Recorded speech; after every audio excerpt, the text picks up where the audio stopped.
جس طریقے سے حضرت یوسف علیہ السلام کے بھائیوں نے اپنے بھائی کے ساتھ کیا، وہ تو ڈبل صحابی تھے، حضرت معاویہ تو سنگل صحابی ہیں، اور وہ تو نبی کے بیٹے بھی تھے،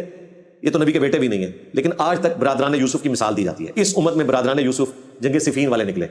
اور اس امت کا یوسف مولا علی تھے، ایسا نہیں کرنا چاہیے تھا۔ تو قرآن میں جب یہ واقعہ بیان ہوتا ہے تو بعض اللہ کوئی ان کی تنقید کے لیے بیان نہیں ہوتا، عبرت کے لیے ہوتا ہے، تو ہم بھی عبرت حاصل کر رہے ہیں۔ ویسے تو آپ کہتے ہیں خلافت واپس لے کے آنی ہے، تو خلافت ختم کس نے کی ہے؟ اتنی باتیں سن کے لوگ کہیں گے کہ حضرت معاویہ کی حدیثیں پھر کیوں محدثین نے لی ہیں؟ اس لیے کہ وہ صحابی ہیں، رضی اللہ عنہ ہیں، انشاءاللہ جنت میں بھی جائیں گے، نبی علیہ السلام کے ساتھیوں میں شمار ہوتے ہیں، لیکن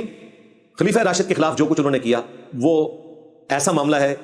ان کو بھی تو ایکسپوز کرنا ہے نا پبلکلی آپ نے، پھر خلافت واپس آئے گی۔ تو لوگ پوچھتے ہیں کہ جی احادیث کیوں لی ہے؟ تو وہ بھی آپ سن لیں، احادیث اس لیے لی ہیں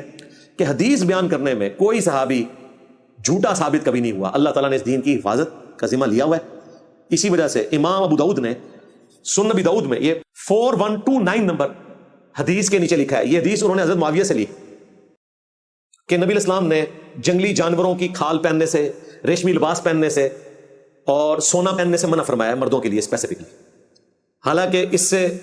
2 حدیثیں بعد آتا ہے کہ یہ سارے کام ان کے گھر میں بھی ہوتے تھے۔ اب بڑی عجیب بات ہے کہ ایک بندہ حدیث بھی بیان کر رہا ہے اور خود اس کے گھر میں وہی سارے کام ہو رہے ہیں۔ تو یہ حدیث امام ابو داؤد نے لی 4129، اور ابن سیرین تابعی المتوفی 110 ہجری ان کا قول نقل کیا کہ ابن سیرین کہا کرتے تھے وَكَانَ مُعَاوِيَةٌ لَا يُتَّهَمُ فِي حَدِيثِ رسول اللہ صلی اللہ علیہ وآلہ وسلم، معاویہ کا جہاں تک تعلق ہے حدیث بیان کرنے میں ان پہ کوئی تہمت نہیں ہے، یعنی ان کے باقی معاملات میں ایسی باتیں موجود ہیں، میں نے کافی ساری بتا دی آپ کو بخاری مسلم سے، لیکن حدیث کے معاملے میں کبھی انہوں نے کوئی ایسی بات نہیں کی۔ یہی وجہ ہے کہ اپنے دور ملوکیت میں باوجود اس کے کہ وہ بہت کچھ کر سکتے تھے، مولا علی کے خلاف کوئی حدیث انہوں نے نہیں کھڑی۔ اللہ تعالیٰ نے اس دین کی حفاظت کا ذمہ لیا ہوا ہے، اسی لیے کہا جاتا ہے الصحابۃ کلھم عدول، صحابہ روایت حدیث میں سب کے سب عادل ہیں۔ ہاں ان کے اپنے اعمال میں کوئی مسئلہ ہو سکتا ہے، لیکن نبی علیہ السلام کی طرف کوئی غلط بات منسوب نہیں کریں گے، اور یہ بات سمجھ آتی ہے۔ آج بھی دنیا کا گناہگار سے گناہگار شخص خود سے حدیث بیان کر کے نبی علیہ السلام کی طرف منسوب نہیں کرے گا، چاہے وہ نماز بھی نہ پڑھتا ہو۔ تو صحابہ کرام جو نبی علیہ السلام کی صحبت میں رہے، بعض کم رہے بعض زیادہ رہے، وہ کیسے گمان کر سکتے ہیں کہ نبی علیہ السلام کی طرف کوئی بات منسوب کر دیں؟ جبکہ بخاری مسلم میں مولا علی سے یہ روایت ہے، نبی علیہ السلام نے فرمایا دیکھنا میری طرف کوئی حدیث منسوب نہ کرنا، جس نے میری طرف کوئی بات ایسی منسوب کی جو میں نے نہیں فرمائی وہ اپنا مقام جہنم میں دیکھ لے۔ اور بخاری مسلم میں ایک اور حدیث ہے، جنگ صفین سے واپسی پر نہروان کی طرف جاتے ہوئے مولا علی نے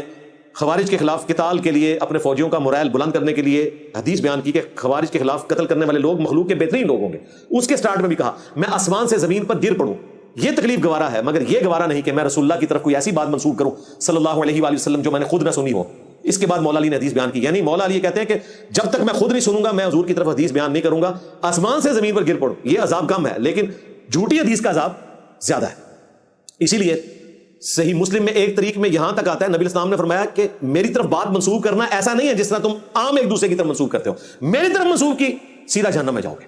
یہ بڑا کرٹیکل معاملہ ہے، اس لیے حدیث کے معاملے میں احتیاط کرنی چاہیے۔ صحیح مسلم میں حدیث ہے آخری زمانے میں کذاب اور دجال پیدا ہوں گے، تم سے ایسی ایسی حدیثیں بیان کریں گے جو تمہارے آباء و اجداد نے نہیں سنی ہوگی۔ آباء و اجداد سے مراد جاہل آباء و اجداد نہیں، اہل علم۔ اور امام مسلم اسی لیے صحیح مسلم لکھ رہے تھے،